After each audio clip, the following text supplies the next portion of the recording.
Hello and welcome to the channel. Although we're at the point in the game where a lot of people have been able to easily clear tower without having to think much about it, we have a lot of new people joining into this space and there's not as much like beginner friendly content out there, so I decided why not go ahead and test every team, at least that I have available at this point, in Tower of Adversity. I'm hoping that this could be a good resource for newer players who might be struggling to clear Tower of Adversity, or also maybe are just unsure of who they should be pulling or what teams they should be using, things of that nature. So without further ado, let's get started. One quick disclaimer I want to make before we get right into it. Obviously, there is like a huge factor of like skill issue when it comes to this game, and runs can vary significantly based on how well or not well you play the team. This is just to get a general idea of teams' performances. All of my testing was done on this right tower, except for the Electro teams I had was done on the left side tower. Obviously, because the Electro teams would be at a significant disadvantage on the right team. That also means that any Spectro team I ran was getting a buff, but that was something I couldn't really work around as the left tower was also a Spectro enemy. I try to make things as neutral as possible, but obviously there's certain limitations I have here. So let's get into the runs. And we'll just start this off with the team that performed the best, and it's kind of no surprise here that Zani's premium team performed the best. This was the fastest clear time of all of the runs I did at just 36 seconds with the Zani Peeb Shorekeeper team. Once again, this side does have a buff that heavily favors Zani, or Spectro in general, but Zani definitely takes full advantage of this buff and its uptime. Peeb and Verena was the second fastest at 44. In both the teams I tested with Rover in place of Peeb, both variants being one with Shorekeeper, one with Verena, I was able to get the same clear time of 1 minute on each of those, which is about a 20 to 30 second difference from the Peeb variations, which to some would definitely be considered quite a large difference. However, they did still clear at just a minute each, with over a minute left to spare in terms of timing of getting the full 3 stars or 3 Doritos, whatever you'd like to call them. It just takes a little more work than the P variations. I also tried 2 variants of Zani teams that use Chikona on the team. One variation I tried with Zani Rover and Chikona. The other variation I tried with Zani Peeb and Chikona, and the time for these teams were actually just about the same as the 2 Rover teams I mentioned earlier with Shorekeeper and Verena. The Shorekeeper Verena teams were just 1 minute clears each. The Rover Chikona was 1 minute 3 seconds, and the Peeb Chikona was 1 minute. It's basically an adjacent side grade to the Rover teams. However, it's taking like a whole another 5-star added to the team, so I definitely wouldn't recommend Chikona as a recommended pool specifically for your Zani team. But just know that it is something that you can clear with. Now let's go on to the Peeb DPS teams that I tested. I tested 4 here. 2 Rover variations, one with Shorekeeper, one with Verena. Generally speaking, throughout all these teams here, I kind of ran both a Shorekeeper and Verena variation. With this Peeb Rover setup, I actually had the Verena team perform better just because of how fast you can... Oh, sorry, I forgot to mention earlier that almost all these resonators are at S0 R1. I will point out the ones that are not, and Verena is one situation that is not. I have her at S2, which helps speed up her rotations. On the Rover variations, the Verena team performed faster at 53 seconds, and the Shorekeeper team performed at 57. So only a 4-second difference. It's really not much. The general consensus throughout most of these Verena Shorekeeper variations is they were, if not the same, within about 4 to 5 seconds of each other. And with the Peeb DPS teams, I had 2 variations with Chikona, one with Rover, one with Shorekeeper. The Rover team performed at just under a minute at 59 seconds, and the Shorekeeper variation performed at 55 seconds. All these Peeb variations are within 4-second clear times of each other, so not much of a difference between all of them. Playing Chikona on a Peeb team in tower, it's a little different, it's a little weird. The reason I say this is because when you're playing Rover and Chikona together, it almost seems like overkill because you're going to get the 10 Spectro stacks regardless using a Rover. Chikona just kind of helps make sure that that stays throughout the whole time. As for how much of a difference that makes, I don't necessarily feel that it's completely worth it. It feels almost like it's overkill. And as for the Chikona Shorekeeper variation, it almost seems like it's underkill. The enemy is just sitting at about like 4 to 5 Spectro stacks almost throughout the whole time. It's kind of like you're just doing half to 60% potential of Peeb's damage that you could possibly be doing throughout the whole time. It performed about the same as the other Peeb teams. Does that mean I'd recommend Chikona specifically for a Peeb main? Not necessarily, although that answer definitely changes when looking at Whimpering Waste performance, but that's a whole nother topic. But if you do happen to have them both, it's definitely a team that works nonetheless. And finishing off our Spectro teams, now we're going to look at 4 Jinhsi teams that I used. First 2 being Jinhsi, Jeja, Verena in one team, and then Shorekeeper in the other. In this case here, Shorekeeper was the one that performed better at 58-second clear time. In the Verena team, I had 1 minute and 1 second clear time. Once again, the difference is very minimal here. We're talking a 3-second difference. For all these coordinated attackers,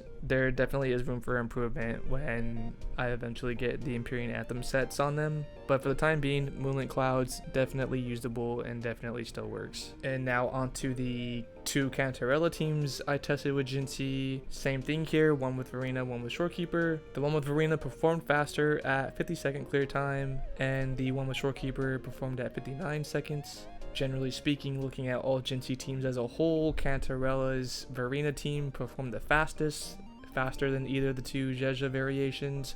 However, we're only talking a 1-second difference, so I've seen quite a few people kind of bash on Cartethyia, saying that she's not good or they don't like her, but I mean, their performance is pretty much exactly the same as Jeja, so I don't really understand or see where all the hate is coming from. For the only situations that do feel odd, and it's just something that you'll need to play around, is you really don't want your outro to be ready while you're in the middle of her like enhanced forte state, because she's floating in the air, and when she's floating in the air, you can't quickly Heron Echo and swap to Jinhsi. You won't be able to use the Heron Echo unless you're down on the ground. That's the only like quote unquote issue I had with her, but did I really think of it as an issue? Not really, just a little hurdle. That wraps it up for all the Spectro teams. Keep in mind, all these teams were definitely at an advantage here with the tower buffs. Alrighty, moving on to the Arrow teams. Beginning with the team that performed the best, I'm sure this will be to no surprise, is Cartethyia Premium team, which is alongside Chikona and Arrow Rover. This team performed at 45 seconds. This was the second fastest team throughout all the testing that I did, which is second to Zani's Premium team.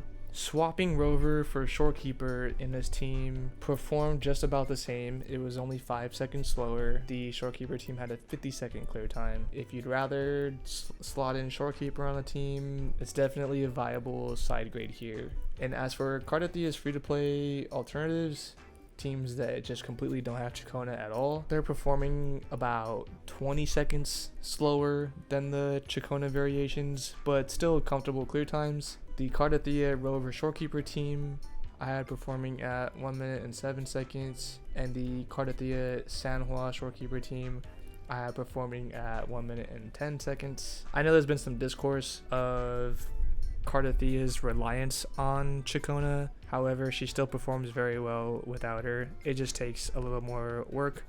Not even necessarily that it's a harder rotation you need to do, but I think it just might be a matter of people not knowing what to do. Which, by the way, if you are a Cartethyia haver and you are struggling to get the most out of her damage without Chikona on the team, I do have a free-to-play rotation guide that I will include in the description below. So definitely recommend taking a look at that if you are struggling or still haven't figured out how to use her without Chikona on the team just yet. Now moving on to the Jiyan Teams. I'm running him on Jinhsi's signature weapon, Age of Harvest. I just don't have his signature weapon yet. I also kind of don't have the best build on him. I think I'm missing somewhere between 3 to 5 crit rolls on his current build. Jiyan traditional hypercarry with Shorekeeper. I had clearing at 1 minute and 18 seconds. I don't know, it kind of seems to me that this boss specifically can kind of be a miss matchup for Jiyan. Just because this Thundering Memphis is very mobile and will like teleport back and forth, and Jiyan's a character that once you initiate his liberation, you definitely just want to be on the enemy like 100% full uptime throughout the whole duration of that liberation. There's a little like quick seconds here or there every time he teleports that you're just missing out on damage. It's very short time periods in the short term, but in the long term, as it adds up throughout the whole run, you are missing out on quite a bit of time doing damage during your most damaging state, so that also might be another reason why these clear times weren't the best. One interesting thing here though is swapping out Mortefi for Chikona on this team actually gave me a better clear time at 1 minute and 12 seconds. I actually was just taking a deeper dive into Chikona, how she works, how the Gust of Vulcan set works, and how the Windward Pilgrimage set works, and just like looking into the viability on if that is an upgrade for Jiyan, and I actually think it is after the initial like breakdown I was doing, so I may end up making a video on that in the future. I might do some more testing and like further get better builds on Jiyan and get some proper testing done. The Chikona team already performed better than Mortefi team, keeping Jiyan on the standard arrow set. I did try one variation with Jiyan, Mortefi, and Chikona. However, that team performed decently worse than the other two options with Shorekeeper at 1 minute and 24 seconds. Definitely something I wouldn't recommend. It's something you could do, but also you are running no sustain on the team, so it was just something I tried out just for funsies. Now moving on to Havoc. This is the only character that I currently have at higher than S0. My Camellya is at S2 R1. So that's just something to keep in mind that, yeah, this is an S2 Camellya we're working with here, so it's definitely going to perform much better than an S0. Beginning with the Rocha teams, having Verena as the healer granted the best results at a 59-second clear time. Having Shorekeeper as the healer was just 1 second longer at a 1 minute clear time. Obviously an S0 Camellya won't clear as fast as this one, but should still be clearing at probably, if I had to roughly estimate, at about like 1 minute 10, 1 minute 20. Definitely no longer than 1 minute 20 at S0. And now moving on to the Sanhua variations, one with Shorekeeper, one with Verena. In this case, the one with Shorekeeper performed better of the two at 52-second clear time, and the one with Verena was at 1 minute 6-second clear time. Which the Sanhua variation with Shorekeeper 52 seconds, that was actually, in when it comes to all the Camellya teams I tested, the fastest one. The fastest one was with Sanhua Shorekeeper. So yeah, I mean the difference between Rocha and Sanhua, definitely not a huge difference. As for whether or not I would consider her a worthy pool for newcomers, I would say only if you absolutely love her or absolutely love Camellya and want the absolute best for her. But just know that the difference in performance in terms of Rocha to Sanhua is not a significant amount. Now moving on to Carlotta. I tested her in 3 teams, all 3 of which have Zheja as the sub DPS, one with Shorekeeper, one with Verena, and this is the one situation I additionally tested a Baija team. The best of the 3 was Shorekeeper at 53-second clear time, second of which was Verena at 55-second clear time, and Baija only came 7 seconds slower than the Verena variation at 1 minute and 2-second clear time. For newcomers that maybe don't have Shorekeeper or for whatever reason don't have Verena, Baija is definitely usable, specifically on an all Glacio Carlotta Zheja team. This has to hands down be my vote for the easiest team in the game to play. It's just super comfortable. You can keep your distance from the enemy. Carlotta is the easiest person in terms of like you're always going to be hitting and doing damage no matter where the enemy's at. Now on to the Changli Brant teams. I tested one team with Sanhua, which this team will definitely be looking a whole lot better once we have Lupa coming out in the near future. But for the time being, this team also performed very well. I also tried a shorekeeper variation.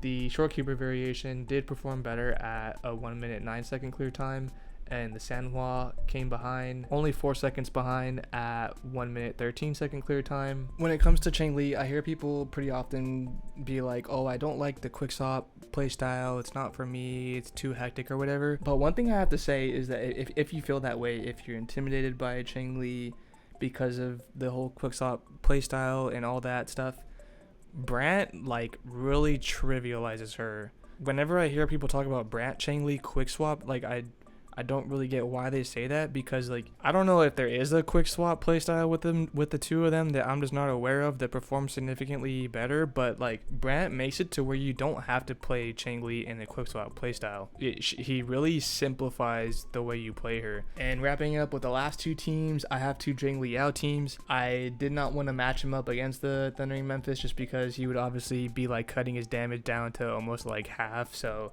this is the only team that I tested on the left side tower. I tested Xiangli Yao on two teams, one in his traditional hyper carry team with Yinlin and Shorekeeper, and the other I did try a quick swap team with Changli and Shorekeeper as the sustain. And the Xiangli Yao Yinlin hyper carry team performed at 1 minute and 28 seconds, which is the slowest time of all the teams I tested. However, I don't recall his hypercarry team performing this bad. I mean, it is still a good performance. It's still giving me leeway of like 30 seconds to get the full clear. Maybe it's just a matter of the buffs, but Xiangli Yao still a solid DPS the way I see it. He just happened to not perform as well this go around with this specific setup here. I do see quite a good chunk of slander on Yinlin. I think she's fine. I don't get what people complain about her. As for the quick swap team with Changli, I kind of debated putting this because like this isn't very beginner friendly, but I don't know, just still thought I'd showcase it nonetheless. This team definitely did perform much better than his traditional hypercarry team at a 59 second clear time, which honestly is pretty competitive with all the teams I tested in general here. The average for the most part is about a minute. A decent teams are just under it. A decent teams are just over it. This team just happened to clear under a minute just by 1 second. Did every single clear I attempt always hit at 59 seconds? No, there was some that was much longer. But I mean, this is definitely a situation where it definitely is going to come to skill issue. Quick swap is not beginner friendly. Did it take me some time to get to this point? Yes, it definitely took me a couple of resets. I definitely did not have a 59 second clear on my first attempt here. However, I did have a lot of fun playing it and did perform pretty well. And that wraps it up here. These were all the teams that I tested. I think it really comes to no surprise here that the difference in clear times between all these teams are not that significant. The largest discrepancy we see here is about like 30 seconds, and even then when we're looking at differences like that, we're talking a difference between a meta damage dealer's like premium giga premium team to another damage dealer's like suboptimal free-to-play team. You could clear it with whoever you want. It just comes down to if you want to, work a little extra hard for your clear, or if you want to have an easy time doing it and not have to worry about much. And that's all for today.